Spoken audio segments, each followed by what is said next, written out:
Okay, so the Buddha taught him Sudarananda to contemplate on the tip of your nose. From the first, he continued, this monk. From the first, I contemplated intently. After 3 weeks, I saw that the breath in my nostrils looked like smoke when I inhale and exhale. My body and mind became bright inside, and I perfectly understood the external world to the point that everything became empty and pure, like crystal. The smoky appearance gradually disappeared, and the breath in my nostrils became white. When he said that, I don't know, maybe he meditated in a cold winter area, and when you breathe out, it's white. No? You think so? No. Huh? Like a chimney, is it? Okay, now, it's just because his mind is different. Not because the smoke come out of his nostril different. His mind is different. Yeah. He probably go up to a different level, and it became like that. Because you can see here, he said, my body and mind became bright inside, and I perfectly understood the external world to the point that everything became empty and pure, like crystal. And the smoky appearance gradually disappeared, and the breath in my nostrils became white. Okay, not smoky, but white. It's just when you are in different level, you see things differently. Just like I see the green ugly sofa became white, reclining. They call it a lounge chair, long, white. Or that I didn't see the other 3 bottles next to the 1 bottle that I saw. Yeah.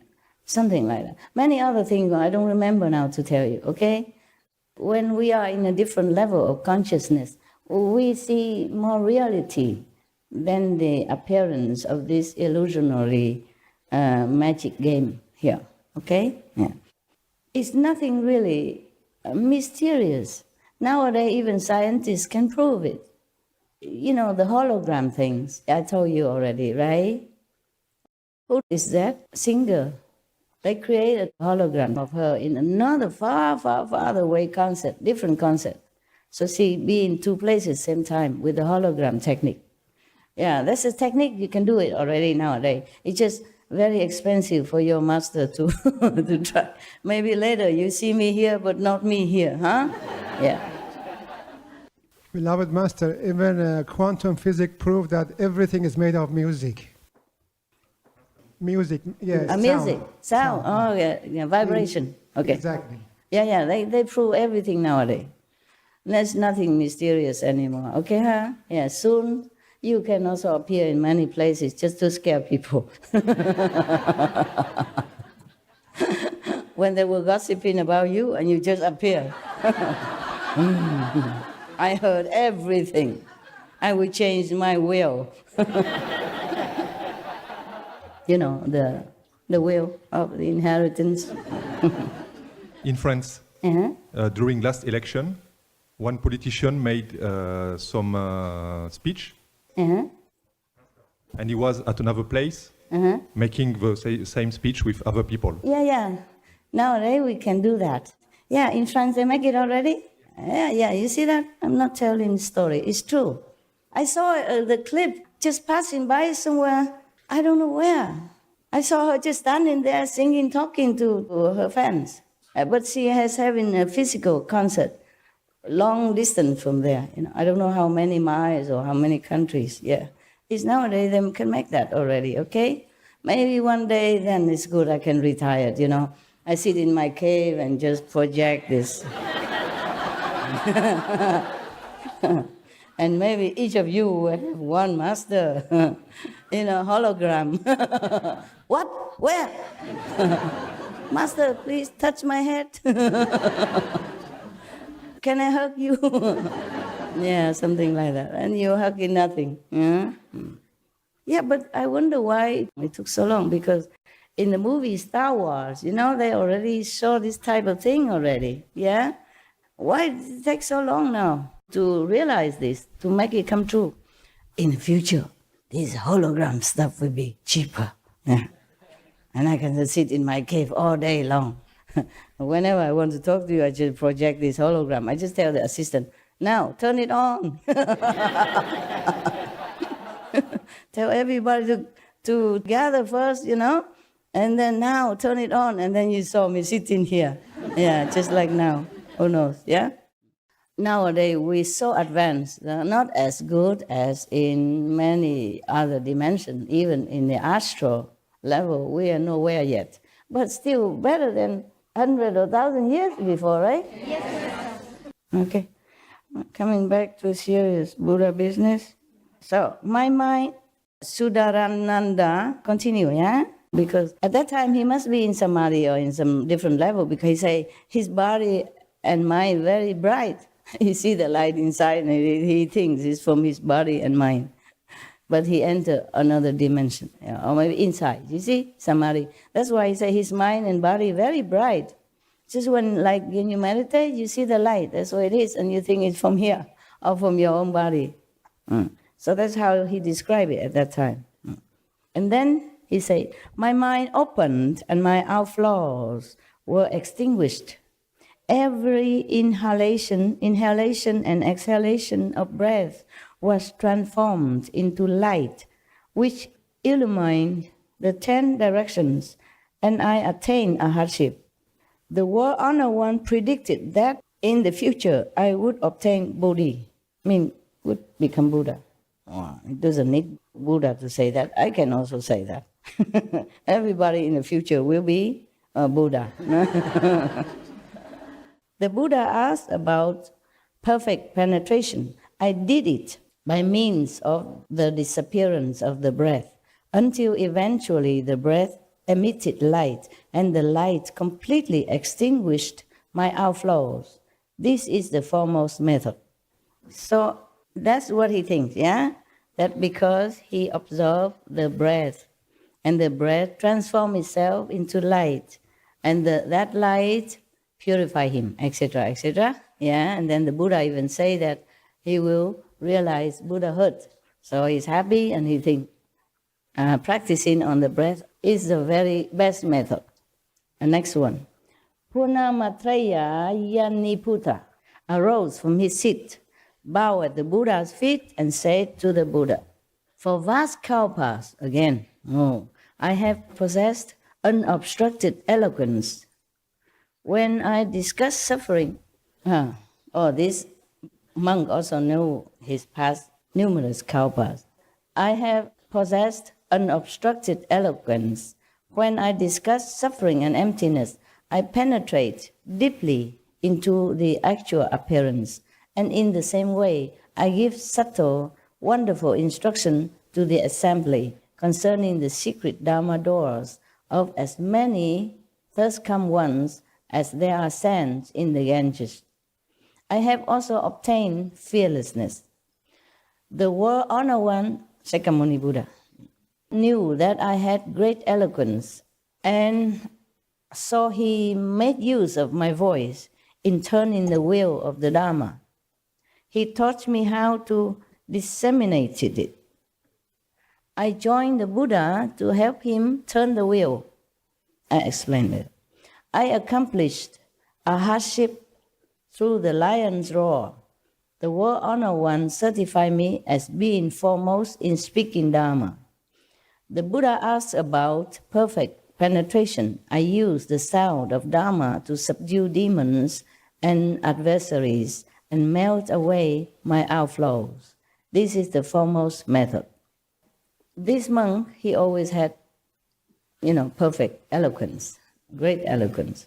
And in this lifetime, also the Buddha asked him maybe to help go out and make some lecture in the place of the Buddha, or maybe helping him while the Buddha was preaching, he also do some preaching.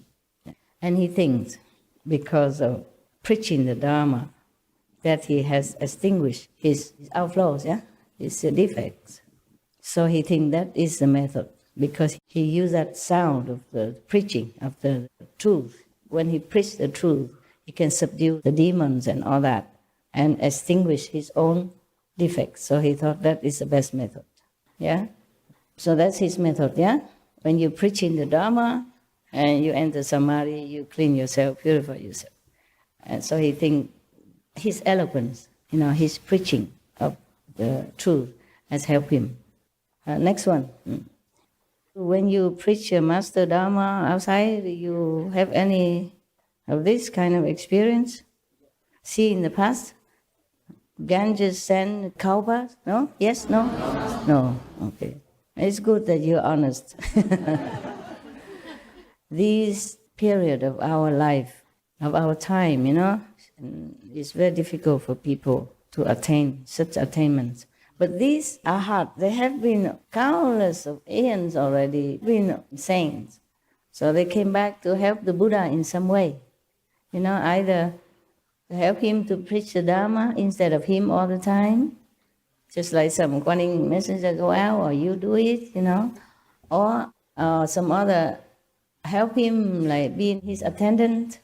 Yeah, other help him in giving the precepts to the new monks.